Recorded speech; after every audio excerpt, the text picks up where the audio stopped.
Halo semua, selamat datang lagi. Hari ini kita bakal bedah salah satu fondasi paling penting di dunia digital, yaitu desain database. Kedengarannya mungkin agak teknis ya, tapi tenang aja. Setelah ini, kalian bakal ngelihatnya dari sisi yang beda banget. Oke, yuk kita mulai. Nah, ini dia rencana kita hari ini. Kita mulai dari yang paling dasar. Apa sih database itu? Terus kita lanjut ke model yang paling umum dipakai, yaitu model relasional. Setelah itu, kita kenalan sama bahasanya SQL. Lalu kita bahas kenapa detail kecil itu penting banget di tipe data. Dan terakhir, kita lihat gimana semua ini nyambung ke kode yang beneran jalan. Kalian pernah kepikiran nggak sih, gimana caranya aplikasi belanja online bisa ingat semua barang di keranjang kita? Atau gimana media sosial bisa nampilin ribuan bahkan jutaan postingan dalam sekejap mata? Nah, jawabannya itu ada di sebuah sistem yang super terorganisir. Coba dibayangin, ini tuh kayak sebuah gudang raksasa yang efisien banget.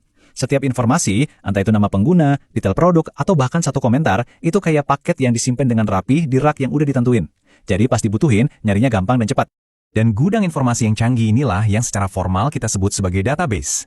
Jadi ini bukan sekedar tumpukan data acak ya, tapi sebuah koleksi yang diatur secara sistematis, yang emang dirancang buat efisiensi tingkat tinggi.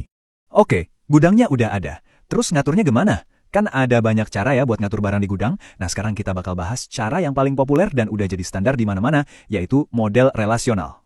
Walaupun ada banyak banget jenis database di luar sana, kemungkinan besar yang pertama kali kalian temui itu ya database relasional ini. Sistem yang ngaturnya disebut RDBMS atau Relational Database Management System. Kalau kalian pernah dengar MySQL atau PostgreSQL, nah itu dia contohnya.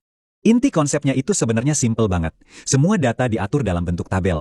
Jadi kita bisa pisahin. Ada satu tabel khusus buat data semua pengguna, ada tabel lain buat semua produk, ada lagi tabel buat semua pesanan. Rapi, jelas, dan terstruktur. Nah, bisa dilihat sendiri kan di contoh ini, rapi banget.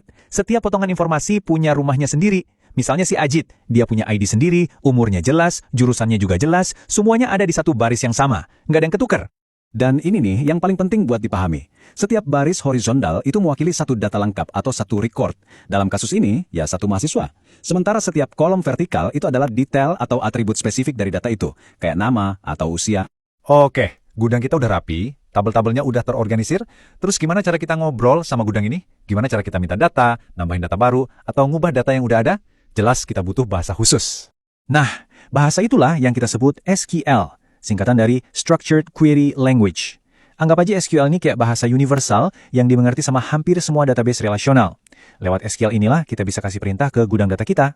Dan ini dia beberapa kata kerja paling dasar dalam bahasa SQL. Select buat ngambil data, insert buat nambahin. Cuma dengan beberapa perintah simple ini, kita udah bisa ngelakuin hampir semua hal yang dibutuhin buat ngelola data. Keren kan? Oke, sekarang kita masuk ke bagian yang lebih dalam lagi. Kalau SQL itu ibarat bahasanya, maka aturan-aturan kecil yang presisi ini adalah tata bahasanya. Dan disinilah fokus kita pada detail jadi sangat-sangat penting. Pokoknya, di dunia database, ambigu itu haram hukumnya. Nggak ada ruang buat abu-abu. Setiap informasi harus didefinisikan dengan super presisi. Kenapa? Ya biar data kita konsisten, akurat, dan bisa diproses dengan secepat mungkin. Jadi pertanyaannya, gimana caranya si database ini bisa bedain antara harga yang harusnya angka dan bisa dihitung sama nama pengguna yang isinya teks atau huruf? Nah, jawabannya ada di konsep yang namanya tipe data. Dan tabel ini nunjukin gimana caranya kita menerapkan aturan presisi itu. Setiap kolom di tabel wajib punya tipe data. Contohnya, buat nama pengguna kita pakai feature karena itu teks. Buat ID pengguna atau jumlah stok kita pakai integer karena itu bilangan bulat. Dan buat sesuatu yang butuh presisi mutlak kayak harga kita pakai numerik. Ini adalah cara kita memaksa data supaya benar. Biar nggak ada orang yang iseng masukin 100.000 dalam bentuk tulisan ke kolom harga kan? Oke, teorinya udah dapet. Sekarang saatnya lihat aksinya di dunia nyata. Gimana sih caranya sebuah aplikasi web bener-bener narik data dari database yang udah kita rancang tadi? Prosesnya itu sebenarnya simple banget, cuma 3 langkah aja. Pertama, kita kenalin aplikasi kita ke database-nya. Kedua, kita tes dulu koneksinya, pastiin nyambung. Dan ketiga, baru deh kita minta data yang kita mau. Langkah pertama, lihat deh kode ini. Disinilah kita ngasih tahu aplikasi kita semua detail koneksinya. Nama pengguna, alamat servernya, nama database-nya, password sampai portnya. Ini tuh kayak kita ngasih alamat lengkap dan kunci gudang ke aplikasi kita. Habis itu, kita pastiin dulu semuanya nyambung. Semacam tes mic gitulah. Potongan kode ini bakal nyoba connect pakai info yang tadi kita kasih. Kalau berhasil, nanti bakal muncul tulisan Success Connection. Ini langkah kecil tapi penting banget, biar kita yakin semuanya beres sebelum lanjut. Dan ini dia intinya. Di dalam kode aplikasi, kita selipin perintah SQL yang tadi kita pelajarin, select all from product. Ini artinya, aplikasi kita ngomong langsung pakai SQL ke database, tolong dong kasih semua data dari tabel produk. Database ngasih datanya, terus aplikasi kita nampilin ke pengguna. Simple.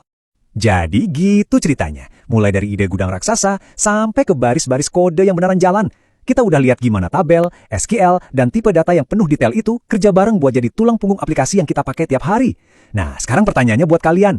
Dengan bekal ini semua, data apa sih yang pengen kalian susun dan hidupkan?